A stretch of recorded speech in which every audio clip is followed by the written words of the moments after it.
Oh, the choice is endless. Let's go. That's the hot tip. High five. Oh, yum.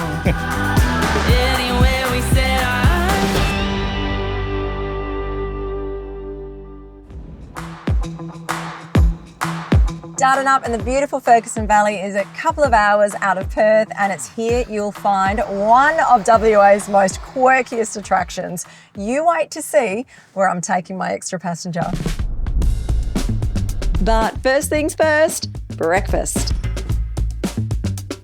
Tell us about Dardanup Bakery, because I know the owner's out the back. Everything's made here. Everything's made here from scratch.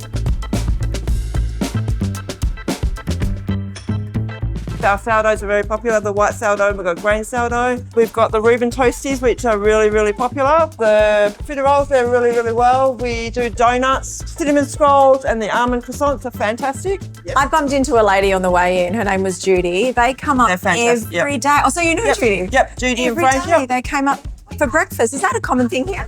We do have a lot of regulars, yes.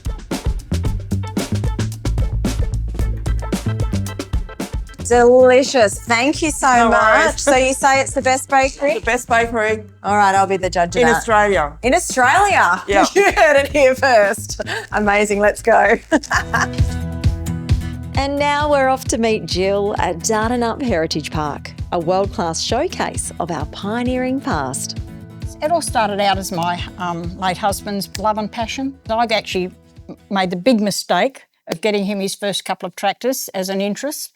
Wow. He made one out of the two, and I do believe that he really set the standard for the whole park with that first restoration.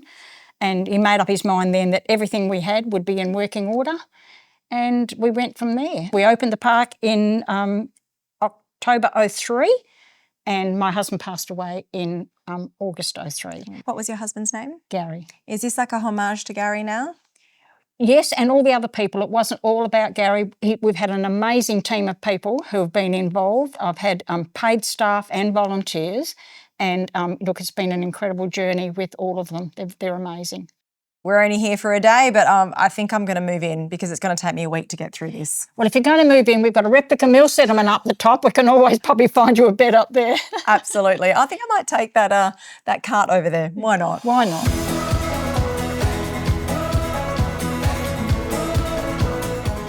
We have a 21-metre long room all under glass with pianos, kitchenettes, all of our household items. We've got the gemstone collection. We've got a working print shop, got a huge display of models. It's so diverse, and I think that the standard of what we do is first class. Look at all these old phones. And you know what? Kids of today wouldn't even know how to use these. It's just a simple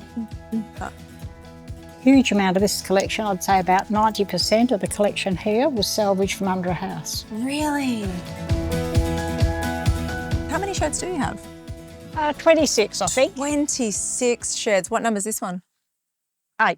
8. Let's go with 8. All righty. Wow! Another shed full of amazing things. It's an exceptional collection of military gear, actually. Ikara missiles, Leopard tanks, every sort of army memorabilia. Another whole shed that's packed full of horse-drawn equipment. There's a lot of things in here that are actually priceless. Oh, gosh, yeah.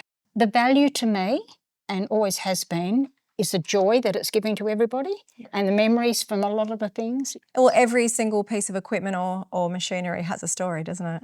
There's a lot of stories, yeah. I'll give you $50 for it. Dream on. $100. Dream on. $50, 55, $500. It's not for sale, is it? Not for sale. Nothing in here is for sale because it's so valuable. Yeah. All right, $1,000 last offer. No deal. I tried. Nice assortment of Fords and Fordsons. We have our largest dozer we have here, the big TC12 Euclid. Oh, wow. Big twin engine down the back there. What we pride ourselves in is that nearly everything we have here actually runs. And it runs, and some of it goes back to the 1900s. That's the very first truck we started our business with back in 1976. That's number 1, number 2 and number 3. And then we went from there. So these 3 trucks sitting here, did you have any idea back then that you were going to have what we have behind us? Never even dreamt of it. Too busy bringing up 4 little tiny children. I'm bringing my kids back here. My boys are going to love this, and equally me too, because there's lots of stuff here for girls too. Oh yeah, definitely. We've been trying to become more diverse as we go. This place is incredible. You must be so proud. Thank you very much. We're quite proud of the fact that it's 100% privately funded, so that pleases us to know that we haven't asked for government funding. Yep.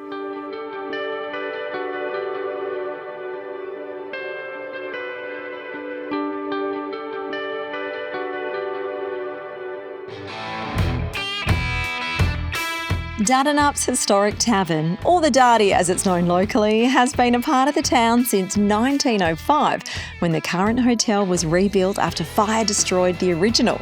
Now, the story actually goes back much further to early Irish settlers and the old wayside inn that once served travellers, railway workers and the timber mill workers as the town grew around the rail and timber industries. Today, the Dardy still carries that spirit, but in much more of a relaxed way.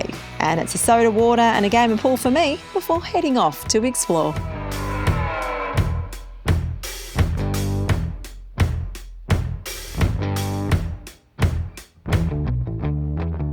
We're on our way to Gnomesville. So you probably see I've got an extra passenger behind me of the fragile type. We're going to drop him off at one of the most quirkiest attractions in the whole of WA. I'm so excited for this one.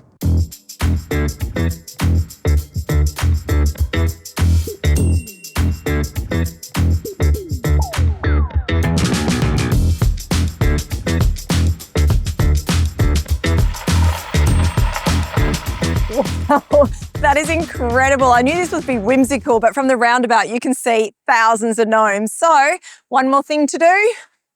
Come on, little guy. Let's get you to your new home. Where do you want to go? Oh, the choice is endless.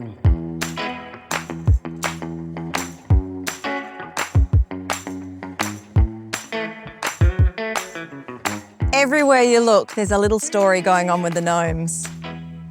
It's so awesome. It's a big decision. Where do we put our gnome? No, not here. Where's the gnome's home?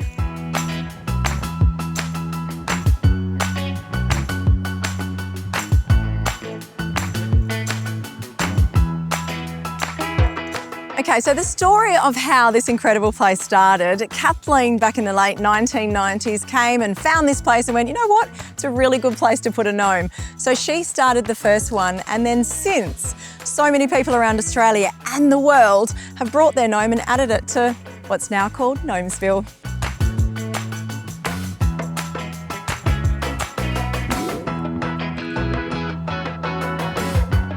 So apparently the current tally is 10,000 gnomes. So after this little guy, it's going to be 10,001. What do you feel about that?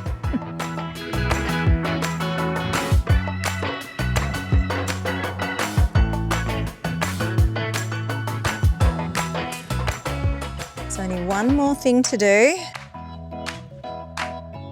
There.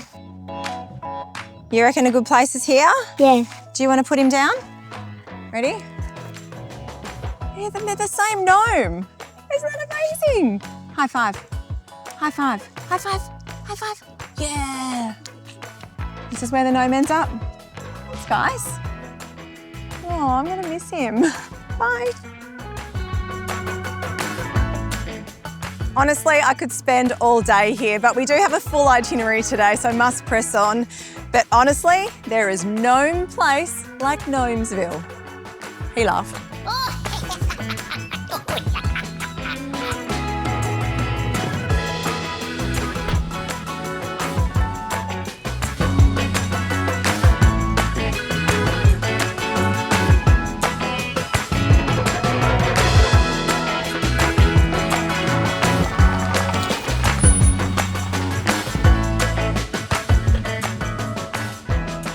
King Jarrah is the oldest and the largest tree here in this beautiful forest, and apparently 300 years old. So let's go check it out.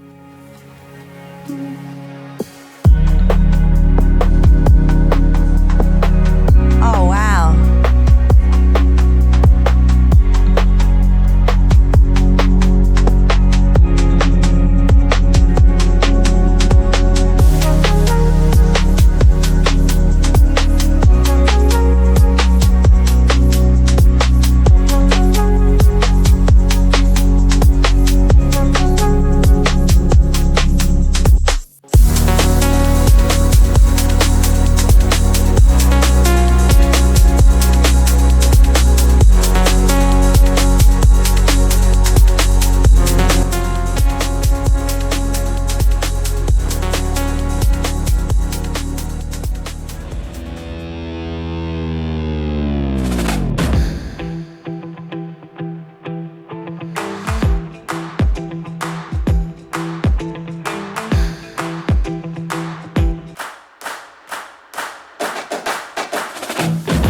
Okay, now who is responsible for this amazing chaos?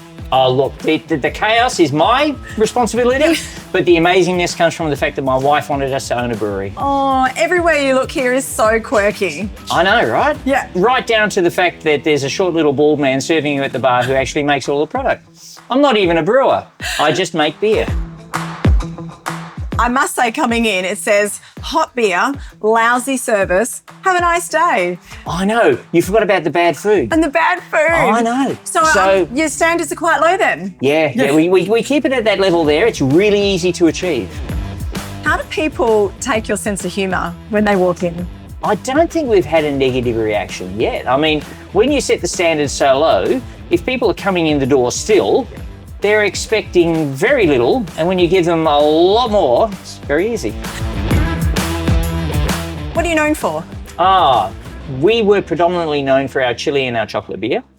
We also do a range of flavoured alcoholic beverages, which are built on a neutral spirit base. So we use natural and what they call nature identical ingredients. Do you have a lot of product from the region itself? We source as much as we can from WA. All of our grain that's used in our beer, source all their grain from Australian growers. Our hops come from a variety of locations, but where we can source it from an Australian-based supplier, we will. So I'm going to go find my table. I'm so sorry. I don't know what number it is. And if I don't remember what number it is, I have to put $10 in the jar. So I'm already down. Not yet. Not yet. If you come back and place an order and you don't remember what it is. Yes. Right. If I have to come and find you with your burger, then we've got, problems. So I'll head out there and see you down there. No worries, Jesse.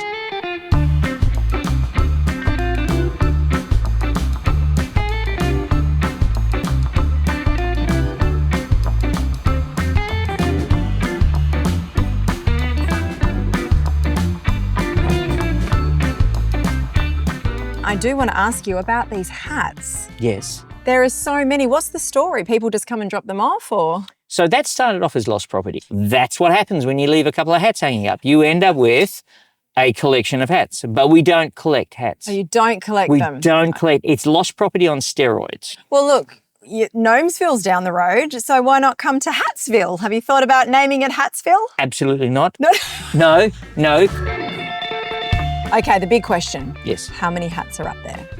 So we're probably around the 420 maybe mark. Make that 421 because I'm going to go find a hat in the car and maybe leave it behind. All right, but you have to sign it first. Okay, I can do So that we know. I signed it's my left by gnome, you. so... Yeah, well, no, you have to sign a hat. Okay, now before I let you go back to work, I do have one complaint, maybe a couple. Excellent. Okay, the beer, I believe, is not hot.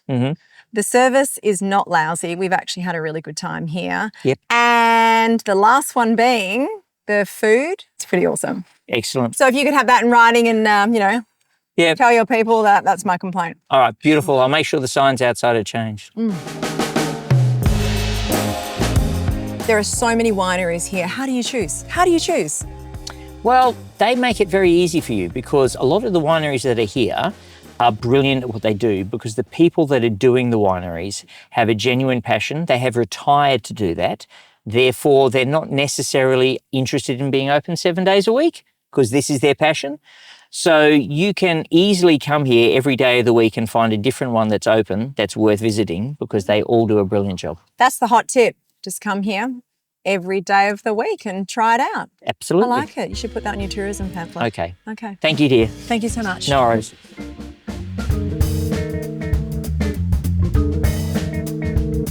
And according to the map, just next door in the beautiful Ferguson Valley, Jason is ready to share his passion for the Geograph wine region.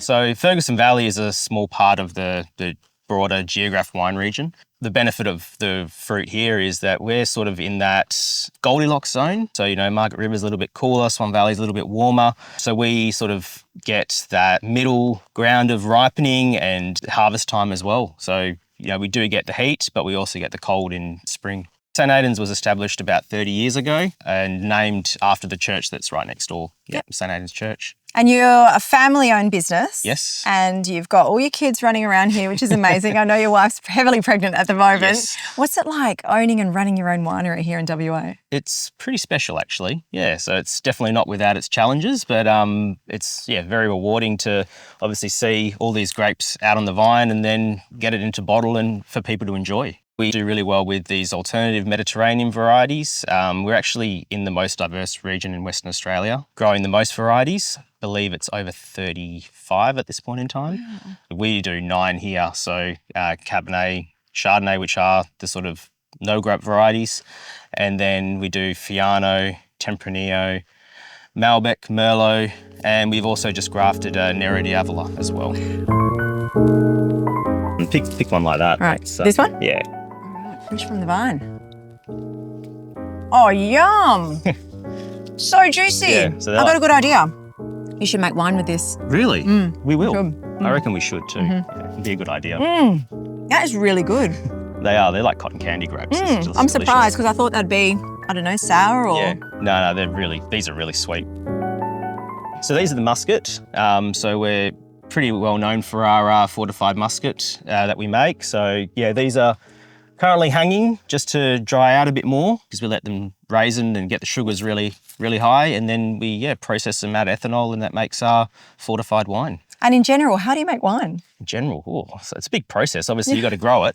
That's the first step. I'm taking notes, Jason. I'm taking notes. I won't give you any secrets then. So obviously you've got to grow the grapes, and then once they're grown, we harvest them, ship them off to the winery, which is around the corner. Then they get crushed, pressed, fermented, and we wave our magic wands and get the beautiful end product.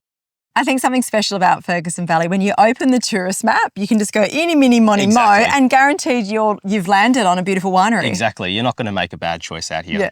We've got the best wine in Western Australia for sure. So, lots of different varieties here, plenty to choose from. And again, we're only 2 hours from Perth. Yeah. So it's, an easy day trip. All right, I'm going to let you get back to work. No worries. I know you're busy doing bits and pieces. Doing winemaking. He never gave me any tips, but so lovely to meet you and I can't wait for lunch. Excellent. Thank you so Enjoy. much. All righty.